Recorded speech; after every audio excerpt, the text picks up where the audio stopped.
meron daw ipinangako yung Pilipinas na itotow natin yung ating BRP Sierra Madre sa Ayungin. As far as you know, matagal na po kayo sa DFA. Nagkaroon po ba ng ganon? Tapos, di ba, lately lumalabas, inamin ni Attorney Harry Roque, nagkaroon daw ng gentleman's agreement between the President then, Duterte, and China na status quo. Okay.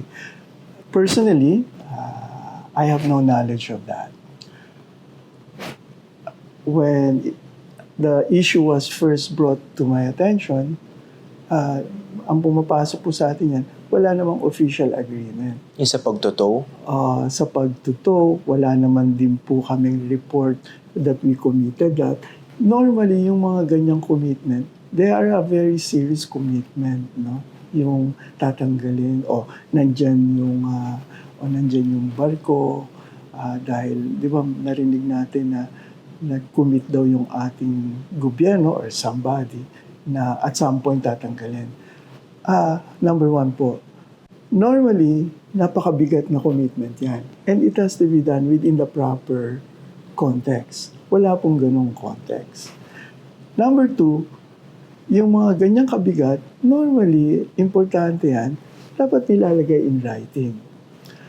Pangatlo po, kaya nga po in international negotiations, importante yung tinatawag nating full powers when you negotiate. Hindi basta sino-sino lang ang pwedeng mag-commit ng bansa in an agreement. Normally po, yung mga merong kapangyarihan na i-commit yung bansa, they have full powers from the President para mag-negotiate and to agree. Wala naman pong ganyan din. Dito sir, binabanggit yun na context when it comes to such a serious agreement as that, no? Ano ba yung context na yun? Kung sakali man gusto nating talagang, kunwari pumayag man tayo na ito yun, ano ba dapat yung proper channels or procedure? Normally, let me briefly describe to you yung how agreements are entered into. So bago yung mga tao mag-negotiate or to agree, because apparently this is an agreement and a very serious one, no? And therefore, pinag-aaralan yan, pinag-iisipan yan. And if that commitment you want to have, you want it to be legally binding, may implication, may proseso po yun. Ang proseso po nun, yung mga magne-negotiate, meron silang full powers from the President to negotiate, to agree and to commit with that full power. And second, when they sign, there is a ratification process. So meron din pong format o forum na tinatawag nating formal negotiations. Lahat po yan absent. Lahat po yan, walang full powers, wala rin naman pong tao na in-appoint para mag-commit niyan. Wala ring agreement.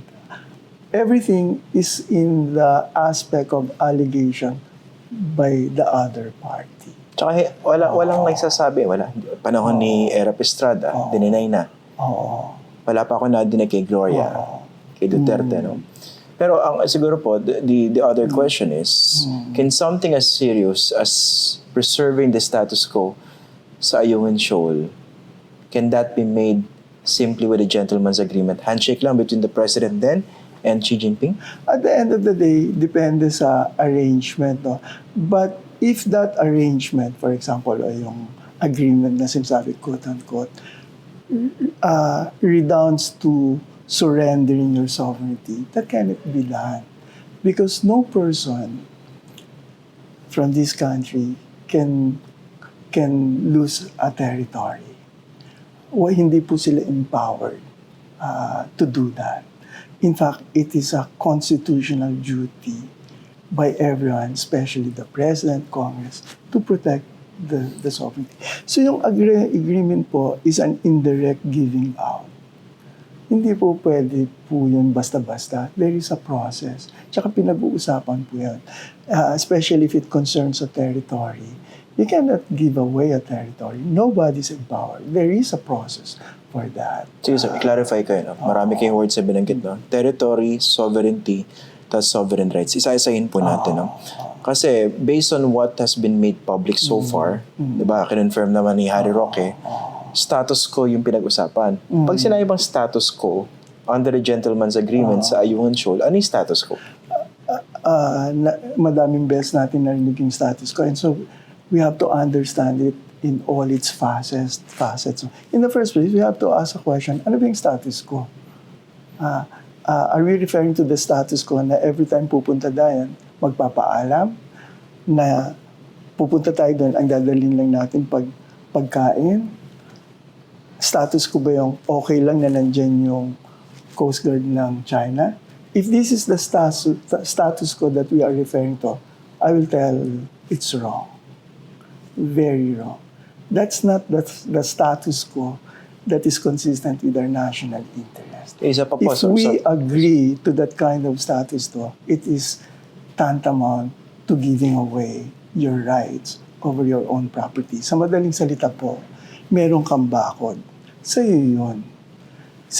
Meron ka ng pinanghahawakan na titulo doon. Iyo yan.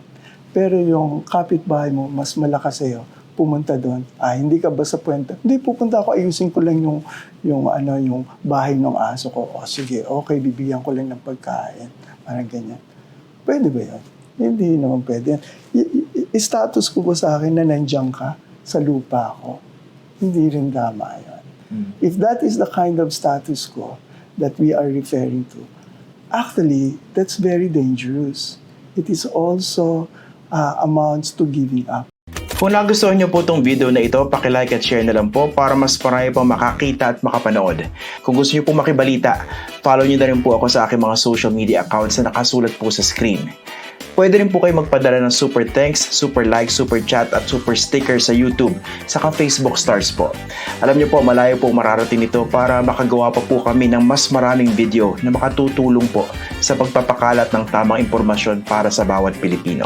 Kada like, subscribe, follow at share ay pagsuporta po sa tunay na independent journalism sa bansa. Maraming salamat po.